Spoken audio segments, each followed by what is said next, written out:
Hello everyone, next problem घेऊया आपण. From the following receipt and payment account of NBH club for the year ending 31 March 2006 and adjustment given below. काय काय prepare करायचं आहे? Income and expenditure account and balance sheet for the year ending 31 March 2006. 31 March 2006ला आपलं year close झालं, म्हणजे start कधी झालं असणार आहे? 1 एप्रिल 2005ला. म्हणजे आपलं इयर काय असणार आहे? 2005 to 2006. ओके, तर चला रिसिट अँड पेमेंटला बघा. सर्वात पहिलं काय? टू बॅलन्स ब्रॉड डाऊन, म्हणजे ओपनिंग बॅलन्स. हा बॅलन्स कुठे लिहितो का आपण? कुठेच नाही लिहित. त्यानंतर काय? टू एंट्रन्स फीज, काय आपलं इन्कम. त्यानंतर टू सबस्क्रिप्शन, ते पण काय आपलं इन्कमच आहे. लॉकर रेंट मिळालं आपल्याला रिसिटला आहे, म्हणजे तो पण आपला काय? इन्कम. Donation same income. त्यानंतर two income from annual programme, okay, रिसिटला आहे, म्हणजे तो पण काय आपला इन्कम आहे.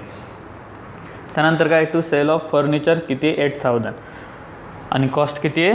10,000. कॉस्ट म्हणजेच काय? तुमची बुक व्हॅल्यू. 10,000चं फर्निचर होतं, ते विकलं कितीला? 8,000ला. म्हणजे तुम्हाला लॉस झाला का प्रॉफिट झाला? काय झालं आपल्याला? लॉस. मग लॉस किती झाला? 2,000. कुठं लिहिणार तो? एक्सपेंडिचरला. आणि फर्निचर आपल्याला दिलं असेल, त्यातून काय करणार? 10,000 काय करणार तुम्ही? लेस करणार, कारण तुमच्याकडनं फर्निचर कितीचं गेलं? 10,000चं.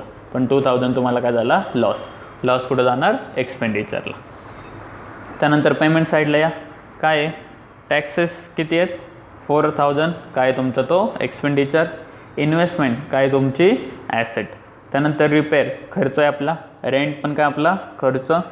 स्टेशनरी सेम खर्च. वेजेस किती आहे? 10,000, तो पण काय आपला? खर्च. म्हणजेच कुठं जाणार? एक्सपेंडिचरला. त्यानंतर काय? Annual programme expenses.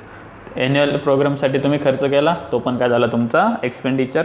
Match expense आपण खर्चचे. त्यानंतर काय? स्पोर्ट्स मटेरियल, काय तुमची ती? ॲसेट. ओके. त्यानंतर बिलार्ड टेबल. आता बिलार्ड टेबल म्हणजे काय असतं? तुम्ही पूल टेबल बघितला, ओके, मूवीमध्ये वगैरे ती स्टिक असते, त्याने बॉल काय करायचा असतो? दुसऱ्या व्हाईट बॉलने दुसऱ्या बॉलला टच करायचं असतं, ओके, त्यालाच काय म्हणतात? बिलार्ड टेबल. ती पण काय आपली ॲसेट आहे. त्यानंतर इलेक्ट्रिकल फिटिंग. आता बघा, इलेक्ट्रिक चार्जेस असतील तर तो आपला खर्च आहे, पण इलेक्ट्रिक फिटिंग असते ती आपली काय आहे? ॲसेट. कारण फिटिंग आपण एव्हरी मंथ वगैरे चेंज करतो का? नाही. ती कशी वापरतो आपण? मोर दॅन 1 इयर यूज करतो. तर इलेक्ट्रिक फिटिंग आपली काय असती? ॲसेट. ॲडव्हर्टाइजमेंट एक्सपेन्सेस सेम आपलं एक्सपेंडिचर आहे. त्यानंतर bank balance and balance carry down, म्हणजेच कॅश बॅलन्स, दोन्ही पण काय आहेत आपल्या? ॲसेट. क्लोजिंग बॅलन्सेस दिलेत बँकचा आणि कॅशचा, ओके. त्यानंतर या खाली ॲडजस्टमेंटवरती.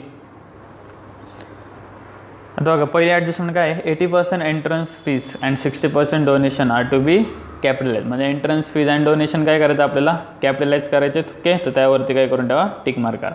एंट्रन्स फीज किती करायची? 80% लेस करणार आणि 20% तुमचे लेस करून बाहेर येईल. इथून लेस करणार आणि कॅपिटल फंडमध्ये काय करणार? ॲड करणार. आणि डोनेशन किती लेस करायचं आहे? 60%. मग 60% डोनेशनवरती काढणार आणि ते अमाऊंट काय करणार? लेस करणार आणि कॅपिटल फंडमध्ये काय करणार? ॲड. त्यानंतर सेकंड काय आहे? Stock of stationery 1/4/2005. म्हणजे 1 एप्रिलला किती होता स्टॉक? 800 रुपये. At the end of stock किती होता? 500 रुपये. म्हणजे स्टेशनरीचा ओपनिंग स्टॉक दिला आहे अँड क्लोजिंग स्टॉक दिला आहे. मग आपल्याला माहिती आहे ओपनिंग स्टॉक ॲड परचेस आणि लेस क्लोजिंग स्टॉक. कुठं लिहितो आपण? एक्सपेंडिचरला. मग ओपनिंग स्टॉक किती आहे? 800 रुपये. परचेसवरती असेल किती आहे? परचेस बघा, स्टेशनरी 3,000. परचेस ऑफ स्टेशनरी किती आहे? 3,000. आणि लेस काय करणार? क्लोजिंग स्टॉक किती येतो? 500. ओके. जी काय अमाऊंट येईल ती कुठे येणार? आउटर कॉलमला. आणि त्यानंतर क्लोजिंग स्टॉक जो असतो स्टेशनरीचा, ती आपली काय असती? ॲसेट असते, ओके. मग 500चं सेकंड इफेक्ट कुठं जाणार? ॲसेटला. त्यानंतर काय दिले? The asset as on 1 April 2000. तिथं 15 झाले, तिथं 5 करा. 1 एप्रिल 2005 वेअर. आता काय काय होतं? 1 एप्रिलला आपल्याकडं फर्निचर होतं 20,000. त्यातलं तुम्ही काय केलं? यावर्षी 10,000चं सेल केलं आहे, ओके. मग फर्निचरवरती काय करणार? टिक, म्हणजे इनर कॉलमला लिहा 20,000. त्यानंतर स्पोर्ट्स मटेरियल. यावर्षी तुम्ही नवीन स्पोर्ट्स मटेरियल परचेस केले होते, मग स्पोर्ट्स मटेरियलवरती पण काय आहे? ॲडजस्टमेंट. आणि while capital fund as on 1 April 2005 वाज किती आहे? 75,800. मग कॅपिटल फंड कुठे टाकणार? लॅबिलिटीला, ओके. सर्वात पहिलं प्रॉब्लेम स्टार्ट करताना ओपनिंग बॅलन्स पुट करणार. फर्निचर त्याच्यावरती ॲडजस्टमेंट आहे. स्पोर्ट्स मटेरियलवरती पण काय आहे? ॲडजस्टमेंट. आणि कॅपिटल फंड कुठे येतं? लॅबिलिटीला, ओके. त्यानंतर फोर्थवरती या. Locker rent is steel outstanding for current year, okay. म्हणजे लॉकर रेंट काय सांगितलं त्यांनी? आउटस्टँडिंग आहे. आता लॉकर रेंट काय होतं बघा बरं? आपला इन्कम होतं का एक्सपेन्स होता? ओके, कुठे लॉकर रेंट रिसिटला आहे, हे बघ इथं 10,000. मग रिसिटला आहे म्हणजे आपला काय येतो इन्कम, म्हणजे आपल्याला पैसे मिळणार आहेत का आपल्याला पैसे द्यायचे आहेत, काय आपल्याला पैसे मिळणार आहेत. बघा बरं लॉकर रेंटचं काय सांगितलं आहे, locker rent is steel outstanding for current accounting year 500. म्हणजे ह्या वर्षीचे 500 रुपये मिळायचे राहिले. मग तुम्ही काय करणार, लॉकर रेंटमध्ये ॲड करणार, ॲड आउटस्टँडिंग 500. आणि ॲज अ सेकंड इफेक्ट पैसे मिळणार आहेत त्यामुळे ते कुठं जाणार, ॲसेटला जाणार. ओके, आणि अजून काय सांगितलं आहे, and it include 400 receive for 2004 and 5. आपलं इयर कोणतं चालू आहे, 5 and 6 चालू आहे. मग आपल्याला काय झालं, 400 रुपये कधीचे मिळाले, लास्ट इयरचे मिळाले. मग तो आपल्या ह्या वर्षीचा इन्कम असणार आहे का, नाही. मग तुम्ही काय करणार, सर्वात पहिले लॉकर रेंट इनर कॉलमला लिहिणार, त्यामध्ये काय करणार, ॲड आउटस्टँडिंग 500 या वर्षीचे ॲड करणार. आणि त्याचा सेकंड इफेक्ट कुठं जाणार, ॲसेटला, आउटस्टँडिंग लॉकर रेंट किती, 500 रुपये. आणि त्यानंतर ती लेस करून ॲड करून अमाऊंट कुठे येणार, खाली येणार. आणि त्यानंतर तुम्ही काय करणार, लेस आउटस्टँडिंग 2004-5.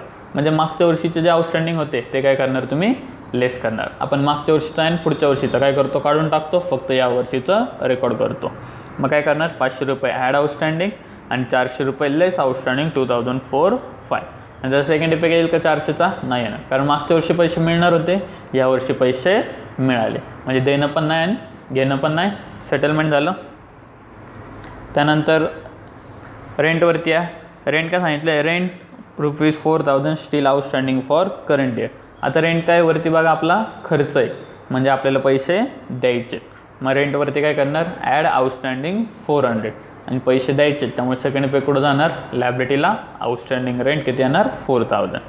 आणि त्यानंतर काय सांगितलं आहे, and include 1,000 paid with respect for the 2004 and 5.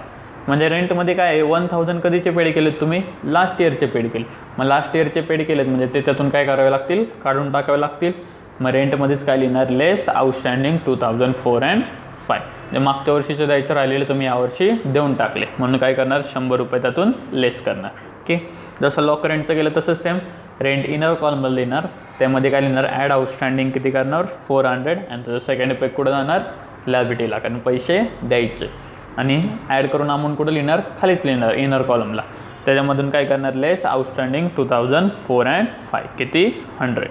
आणि जे काय अमाऊंट येईल ते कुठे येणार तुमची, आउटर कॉलमला. आणि 100चं सेकंड इफेक्ट जाईल का, नाही, कारण ते कधीचं होतं, लास्ट इयरचं. त्यानंतर 6th वाली काय आहे, subscription outstanding for current accounting year 1,000. आता सबस्क्रिप्शन तर आपलं काय इन्कम आहे, मग त्यामध्ये आउटस्टँडिंग काय करणार तुम्ही, ॲड करणार. आणि सेकंड इफेक्ट आपल्याला पैसे मिळणार आहेत, त्यामुळे आपली काय ती ॲसेट. मग ॲड आउटस्टँडिंग करणार आणि सेकंड इफेक्ट ॲसेटला आउटस्टँडिंग सबस्क्रिप्शन किती लिहिणार, 1,000. ओके, त्यानंतर काय अजून, subscription of ₹500 receive in advance for the next year. आता सबस्क्रिप्शनमध्ये काय 500 रुपये कधीचे आहेत, ॲडव्हान्स आहेत, कधीचे, पुढच्या वर्षीचे. मग पुढच्या वर्षीचे पैसे मिळाले तर ते आपण काय करतो, ॲड करतो का लेस करतो, काय करतो, लेस. मग सबस्क्रिप्शनमध्ये जाणार आणि काय करणार, लेस ॲडव्हान्स. ओके, पहिले तुमचे अमाऊंट असेल त्यातून 1,000 काय करणार, ॲड करणार, अमाऊंट कुठे येणार, खाली. आणि त्यात काय करणार, 500 लेस करणार, कधीचे आहेत ते, नेक्स्ट इयरचे. मग काय लिहिणार, लेस ॲडव्हान्स. ओके, त्यानंतर जर तुम्हाला जास्तीचे पैसे मिळाले असतील तर तुम्ही तुमची काय ते ॲसेट आहे का लायबिलिटी आहे, काय ते आपली लायबिलिटी, कारण ते पैसे आपले आहेत का, नाही आहेत. मग लायबिलिटीला लिहिणार ॲडव्हान्स सबस्क्रिप्शन किती लिहिणार, 500. आणि अजून काय पुढं, subscription of 300 receive with respect for 2004 and 5. म्हणजे लास्ट इयरचे तुम्हाला 300 रुपये मिळाले, ते आपल्या या वर्षीचं इन्कम आहे का, नाही आहे, म्हणजे ते पण काय करावं लागेल, काढून टाकावं लागेल. मग सबस्क्रिप्शनमध्ये अजून एक ॲडजस्टमेंट काय करणार, लेस ॲडव्हान्स 2004 and 5 किती, 300 रुपये. ओके, आता सेकंड इफेक्ट येईल का, नाही एवढी. म्हणजे काय करणार तुम्ही बघा, फर्निचरवरती एक ॲडजस्टमेंट आहे, स्पोर्ट्स मटेरियलवरती एक ॲडजस्टमेंट आहे. त्यानंतर लॉकर रेंटवरती 2 ॲडजस्टमेंट आहेत, ह्या वर्षीचं आउटस्टँडिंग ॲड करायचं, लास्ट इयरचं लेस करायचं. रेंटवरती पण 2 आहेत, या वर्षीचं आउटस्टँडिंग ॲड करायचं, लास्ट इयरचं लेस करायचं. आणि सबस्क्रिप्शनवरती किती ॲडजस्टमेंट आहेत, 3. ओके, मागच्या वर्षीचं लेस करायचं, पुढच्या वर्षीचं पण लेस करायचं, आणि ह्या वर्षीचं काय करणार, ॲड करणार. ओके, समजला प्रॉब्लेम, काय डाऊट आला असेल तर मला व्हॉट्सअपला विचारा. Okay, thank you.